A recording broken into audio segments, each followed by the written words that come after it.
Magandang buhay! Today's recipe, napakasimple, sobrang daling lutuin. At tamang-tama, kahit sa anong handaan, magluluto tayo ng ginisang baboy at sinamahan natin ng atay. Magpainit lang ng konting mantika sa ating kawali na paglulutuan, tapos igisa muna natin yung ating bawang. At yung bawang natin ay tinadtad lang natin ng pinong-pino.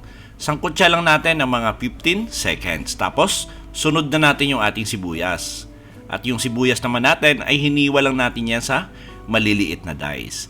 Ngayon, igisa natin to ng mga 1 minuto or hanggang maging translucent yung appearance nito at lumabas yung bango. At the same time, magiging brown na rin yung ating bawang. Pag okay na, lagay na natin yung ating kamatis. At yung kamatis natin ay hiniwa lang natin yan sa maliliit na cubes. Nang sa ganon ay mas madali nating lutuin. Igisa lang natin yung ating kamatis hanggang maging mushy yung texture nito. Tapos sunod na natin yung dahon ng laurel. At isama na rin natin yung pamintang buo. Gisa lang natin para lalong lumabas yung aroma nito. Siguro mga 20 seconds. Tapos lagay na natin yung ating karning baboy.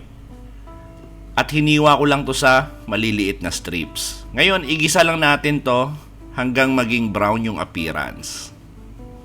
That will take around 5 to 6 minutes.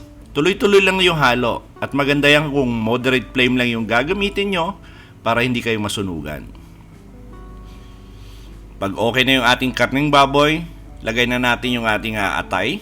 At ganun din, yung atay natin ay hiniwa lang natin yan sa strips. Igisa lang din natin saglit, siguro mga 2 to 3 minutes. Para lang mag-iba yung appearance ng ating atay. Kaya pag okay na, pwede na natin isunod yung ating ibang ingredients. Lagyan natin to ng toyo. At saka lagyan din natin to ng patis. Ngayon kung ayaw nyo naman ng patis, pwede kayong maglagay ng asin. Haluin natin saglit, tapos lagyan natin to ng siling berde. Yung pangsigang na sile. Ngayon kung gusto nyo nung maanghang yung ginisang baboy at atay nyo, ay pwede nyo gamitan ng labuyo or yung green chili, tadtarin nyo ng medyo pino. O kaya yung siling pula.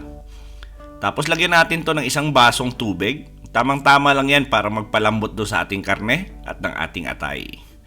Lagyan natin to ng 1 pirasong flavor enhancer. Naglagay ako ng 1 pirasong broth cube. Tapos takpan natin to ng mga 20 minutes.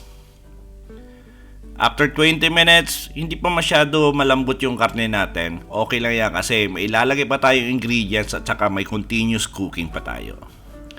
Lagay na natin yung ating patatas. At isabay na rin natin yung ating carrots. Haluin lang natin saglit tapos palalambutin natin yung ating patatas at saka ng carrot na mga 10 minuto. And by the way, para sa kumpleto at tamang timbang ng ating recipe, sinulat ko po sa description box. After 10 minutes, ang ganda na ng kulay, medyo malambot na yung ating patatas at carrots. Ilagay na rin natin yung ating red at saka yung green bell pepper. Tapos gagawin natin dito, continuous lang natin yung halo. Tuloy lang natin yung pagluluto for another 2 minutes.